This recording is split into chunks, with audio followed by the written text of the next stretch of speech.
CM Chandrababu ఈ రోజు కడప జిల్లా జమ్మలమడుగులో పర్యటించనున్నారు. ఇందులో భాగంగా ఉదయం 11:45 గన్నవరం ఎయిర్పోర్ట్ నుంచి కడప ఎయిర్పోర్ట్ కు చేరుకుంటారు.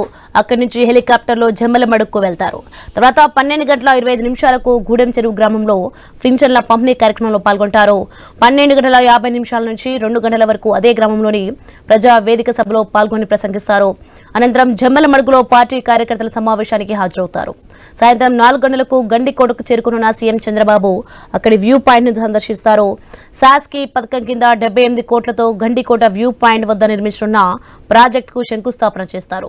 వివిధ ప్రాజెక్టుల్లో భాగస్వాములైన ప్రతినిధులతో సీఎం చంద్రబాబు సమావేశమవుతారు. సాయంత్రం 6 గంటలకు కడప ఎయిర్పోర్ట్ నుంచి అమరావతికి వెళ్తారు.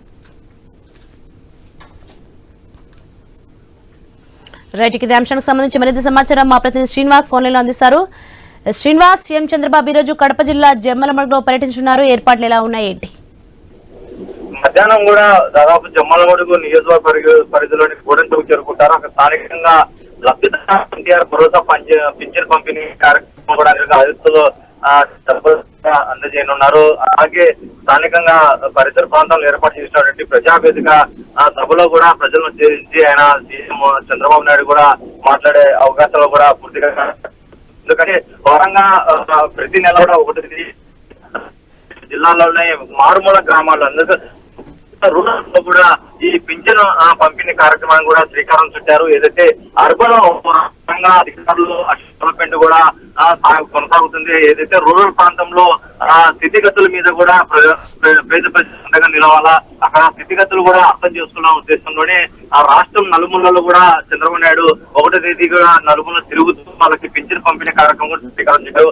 ప్రస్తుతం కూటమి ప్రభుత్వంలో ఇదే మంచి మైలురాయిగా మెలిసే అవకాశం ఉంది. ఎందుకంటే ఉమ్మడి కడపలో గతంలో రాయచోటిలో పింఛన్ పంపిణీ చేస్తే కేవలం కడప జిల్లాలో జమ్మలమడుగు ప్రాంతంలో చంద్రబాబు నాయుడు కూడా పర్యటిస్తున్నారు. అయితే ముఖ్యంగా ఒక పక్క లబ్ధిదారులకు పింఛన్ పంపిణీ కార్యక్రమంలో పాల్గొంటూనే మరోవైపు స్థానిక ఏదైతే జమ్మలమడుగు టీడీపీ కార్డులో కూడా నూతన ఉత్సాహం కనిపించేందుకు ఆయన దిశానిర్దేశం కూడా చేసే అవకాశాలు కనిపిస్తున్నాయి.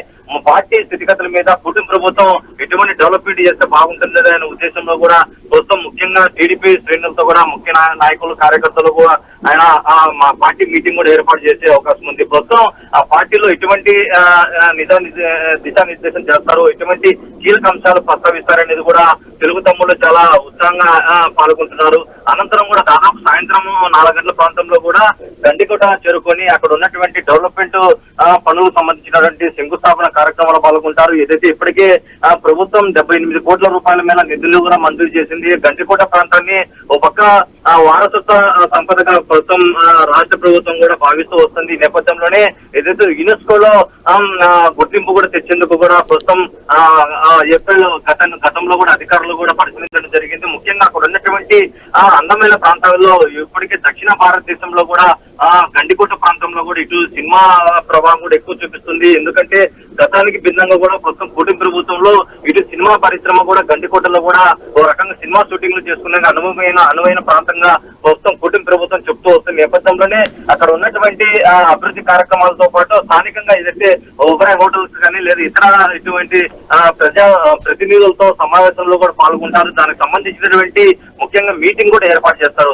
ఎందుకంటే పలు కంపెనీలకు సంబంధించినటువంటి ప్రతినిధులతో ఆయన సమీక్ష సమావేశం చేయనున్నట్టు తెలుస్తుంది. ప్రధానంగా ఇప్పటికే టూరిజం శాఖ మంత్రి కూడా అందులో దుర్గేష్ కూడా నిన్నటి నుంచి కూడా ప్రస్తుతం గండికోట ప్రాంతంలోనే అక్కడ ఏర్పాట్లు కూడా పర్యవేక్షిస్తున్నారు. ఆయన నేరుగా కూడా ఆయన ఆధ్వర్యంలోనే ప్రస్తుతం ముఖ్యమంత్రి చంద్రబాబు నాయుడు అక్కడ సంబంధించినటువంటి వాళ్ళు అభివృద్ధి కార్యక్రమాలకు సంబంధించినటువంటి ప్రతినిధులతో ఆయన సమావేశం పట్ల కూడా ప్రస్తుతం కంపెనీలు కూడా ఎక్కువగా వచ్చే అవకాశం ఉందని చెప్పి ప్రస్తుతం మంత్రి కందులు దుర్గేష్ కూడా చెప్తూ వస్తున్నారు. ప్రధానంగా గండికోట ప్రాంతాన్ని కూడా డెవలప్మెంట్ చేస్తే వారసత్వ సంపదను కూడా ప్రపంచాన్ని కూడా తెలియజేసే అవకాశం ఉంటుందని ప్రస్తుతం ఆ దిశగా కూడా కూటమి ప్రభుత్వం అడుగువేస్తుంది. ఈ నేపథ్యంలో దాదాపు గంటల వ్యవధిలోనే దాదాపు 4 నుంచి 5 కార్యక్రమాల్లో కూడా ఆయన బిజీ షెడ్యూల్ కూడా ఉన్నట్లు తెలుస్తుంది. అందుకు సంబంధించినటువంటి పూర్తి ఏర్పాట్లు.